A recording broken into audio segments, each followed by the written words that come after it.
Bapak, saudara-saudari yang terkasih dalam Yesus Tuhan, pada peringatan Santo Pius yang ke-10 ini, sebagai peringatan wajib hari ini, kita bisa melihat di sana juga dalam bacaan Injil ada sesuatu hidup yang mau untuk dikembangkan. Yang dikembangkan adalah tentang kasih. Dan kita juga ingat akan kasih, dan kebetulan juga bacaan ini dipilih jatuh pada hari Jumat. Jumat memperingati di mana Tuhan itu wafat juga. Dan kita bisa melihat bahwa hukum kasih ada di dalam kehidupan Tuhan Yesus itu, yakni dengan tanda salib itu. Cinta kepada Allah dan cinta kepada sesama. Dan dua pilar inilah yang menjadi semacam acuan utama. Kalau tidak mengacu kedua hal itu, berarti tampak kadangkala adalah yang dibuat-buat hanya untuk mencari kesenangan pribadi.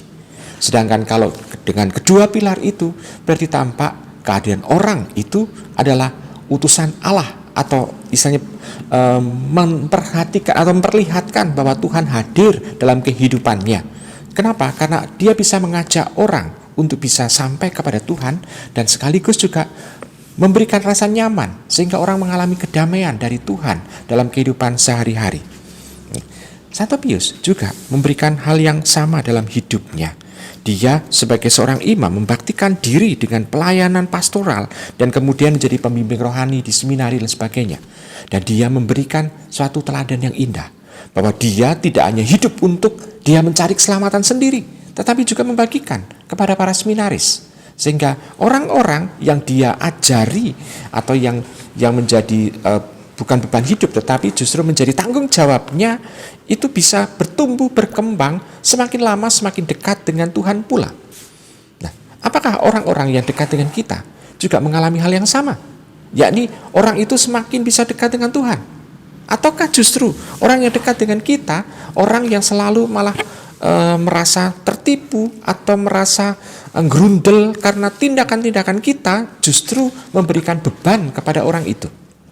Nah, Ibu, Bapak, saudara-saudari yang terkasih dalam Yesus Tuhan, dengan demikian Tuhan menginginkan supaya sabda itu atau hukum itu, hukum cinta kepada sesama dan cinta kepada Tuhan itu tidak hanya dihafalkan tetapi dipraktekkan dalam kehidupan yang nyata.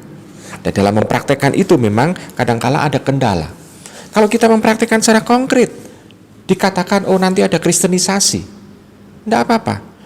Justru untuk menunjukkan bahwa orang yang cinta adalah identitas Kristen.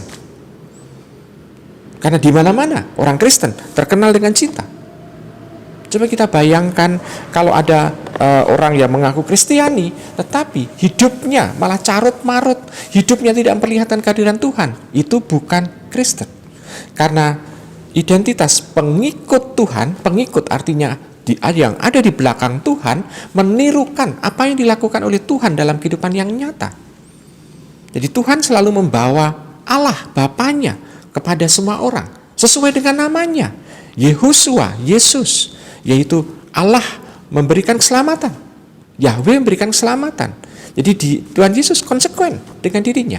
Maka kalau kita menjadi pengikut Kristus, maka kita mampukah kita juga meniru setiap kehadiran Kristus, membawa kebaikan. Orang berdosa diampuni, orang sakit itu didoakan dan disembuhkan, orang mati dihidupkan dan sebagainya. Ini adalah wujud kasih itu. Nah, maka kehadiran kita pun juga diharapkan mampu membawa hal yang sama, yakni membawa Tuhan hadir dalam kehidupan yang nyata. Memang sulit, walaupun banyak prasangka buruk, tetapi kita tetap harus berjalan dan menjalankan. Dan dalam menjalankan itu penuh dengan tanggung jawab. Kadangkala kita akan merasa direndahkan atau merasa disingkirkan, tetapi tidak apa-apa, karena bukan kita yang bekerja, tetapi Roh Tuhan yang bekerja di dalam diri kita. Selamat merenungkan.